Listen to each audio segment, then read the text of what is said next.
Hello and welcome to Ask the Consistory, a video podcast produced by the Confessional Orthodox Evangelical Lutheran Communion. I'm your host for this video, Reverend Jake Zabel of the St. John's Evangelical Lutheran Church, located in Dalby, Queensland, Australia. So the question that we've been asked for this video is the rapture biblical? And the answer is yes, the rapture is biblical. However, I'm guessing that when you ask this question, you're imagining in your head the American evangelical premillennialist dispensationalist view of the secret rapture of all Christians. That is not biblical. And so, in order to answer this question properly, I'm going to have to break it up into two parts. And so I'm going to break it up into two videos. The first part will address the American evangelical false view of the rapture, and the second part will address the true biblical view of the rapture. But before we get started with our videos, I just want to plug a few other videos and podcasts that may help answer this question.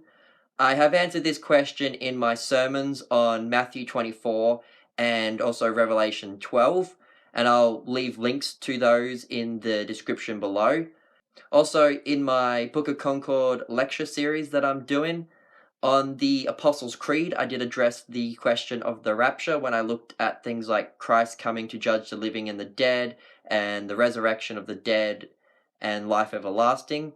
So I did address the question of the rapture in that lecture, and I'll leave a link to that lecture in the description below. Also, not to plug other Lutheran churches, but I do think we need to promote beneficial, good, true teachings when they exist, even if they exist in heterodox church bodies. And so I'd like to promote a video on the rapture by Reverend Bryan Wolfmueller of the Lutheran Church Missouri Synod, which I think addresses this topic very well. And so I'm going to leave a link to that video in the description below. So let's get underway with the unbiblical American evangelical view of the secret rapture. Ooh, that sounds exciting. Secret rapture. Matthew chapter 24, verses 36 through to 44 is one of the key texts for the dispensationalist view of the secret rapture. And so, what is the secret rapture? Well, the secret rapture is the doctrine held by premillennialists. And the teaching of the secret rapture really depends on whether you are a pre-tribulation, mid-tribulation, or post-tribulation rapture. See, Revelations chapter 7, verse 14 calls the saints in heaven those coming out of the Great Tribulation. And so the premillennialists believe that there will be a literal 1,000-year reign of Christ on earth before the final judgment. This is based on Revelation chapter 20. And they believe that sometime before this 1,000-year period, there will be this Great Tribulation. Generally, it goes for 7 years, depending on the dispensationalist teachings. And so, depending on whether you are a pre, mid, or post-tribulation rapture, determines on what you think is going to happen with the secret rapture and when it will take place. Will it take place before the Great Tribulation, so all Christians are spared? Will it take place sometime during the tribulation? Or will it take place after the tribulation when only the true faithful Christians are left, as those who have survived the tribulation? Whichever one a person holds to, they all basically hold to the same view of the secret rapture.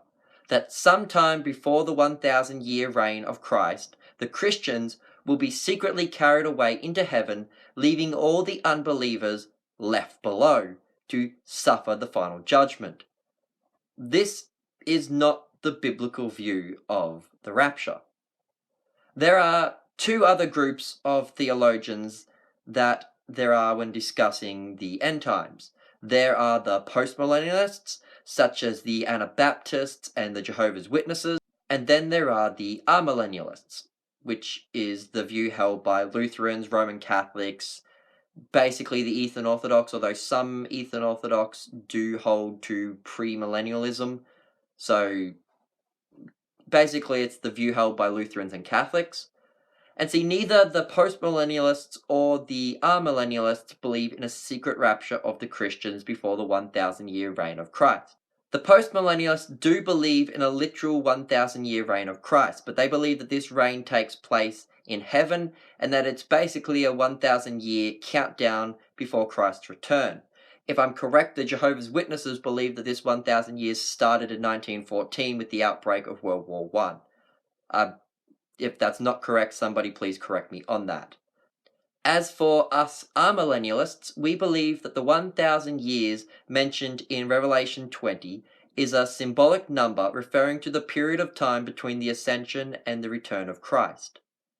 For if one looks at Revelation 20, Satan is said to have been bound for this 1,000 year period. And this happened with the death of Christ on the cross. For as Hebrews chapter 2 verse 14 says, through his death he has destroyed the one who has power over death, that is, the devil. And as Colossians chapter 3 verses 14 and 15 says, by his death on the cross, Christ has disarmed the rulers and authorities and put them to open shame. As for Christ reigning for 1,000 years, that is taking place right now, for he is reigning right now, seated at the right hand of God. As 1 Peter chapter 3 verse 22 says, Christ is seated at the right hand of God, with angels and authorities and powers subjected to him.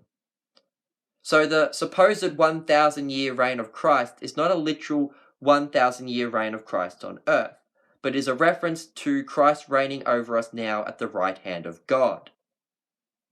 As for the Great Tribulation of Revelation 7, this is not a reference to some great war or great judgment that takes place just before the second coming. Instead, this is a reference to the present age, from the time of the fall to the time of Christ's return. We are the Christians that are going through the Great Tribulation. As for the rapture, some will claim that postmillennialists and amillennialists don't believe in a rapture. This is not true. We do believe in a rapture, but not of the same kind as the premillennialists. We do believe that the Christians will be raptured from the earth and carried away into heaven at the second coming of Christ. We don't believe that there will be some great war or 1,000 year reign of Christ on earth. Instead, we believe that at the return of Christ, those of us who are left alive will be caught up into the air to meet Christ and those Christians that have gone before us, as St. Paul says in 1 Thessalonians chapter 4 verse 17. This will all be done very quickly, as Paul says in 1 Corinthians chapter 15 verses 51 to 52. We shall not all sleep, but we shall all be changed, in a moment, in a twinkling of the eye, at the last trumpet. For the trumpet will sound, and the dead will be raised imperishable, and we shall be changed. And so in order to understand the biblical doctrine of the rapture, we need to understand the two key texts. Matthew chapter 24, verses 37 through to 41, and 1 Thessalonians chapter 4, verses 13 through to 17. We also need to have a look at the word rapture itself and what it actually refers to. Now the word rapture comes from 1 Thessalonians chapter 4 verse 17. In the Greek the word is, and I'm not going to pronounce this right, so forgive me, harpagistometha. That's probably most likely not right, but it means we shall be caught up. In the Latin this becomes rapimer. The noun for this is raptus, which means a carrying off. In the medieval Latin, this became raptura, or in the medieval French, rapture. This word appears in 1 Thessalonians chapter 4 verse 17, but this word does not actually appear in Matthew 24. Instead, Matthew 24 verses 40 and 41 uses the word, again I'm probably going to get this wrong, paralabatenai. Paralambatai, which means is taken. This is important because of the way the Bible uses different terms to refer to believers and unbelievers being taken.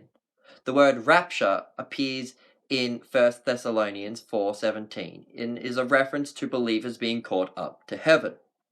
Matthew 24, however, does not talk about Christians being carried away into heaven.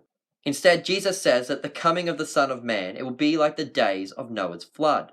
People will be eating and drinking and marrying and giving into marriage until the flood came and took them away. Now, verse 39 uses a different word for took them away than verses 40 and 41. But you cannot overlook the connection between these two words and these two verses. In verse 39, the flood waters took away the wicked, and in verses 40 and 41, people are taken away. The premillennialists will claim that the Christians are taken away while the unbelievers are left. But this is not in agreement with the text. Jesus says in verse 39, "The flood came and took them away. So it will be in the coming of the Son of Man." The flood came in judgment and swept away the unbelievers. So too, at the coming of Christ, it will sweep away the unbelievers and leave the Christians. It is the unbelievers who are taken away first in judgment, and only then will Christ return to rapture the believing Christians. Just look at Matthew chapter 13 verse 30 in the parable of the wheat and the weeds. It is the weeds that are gathered up first and burnt, while the wheat is gathered up second and then taken into the barn.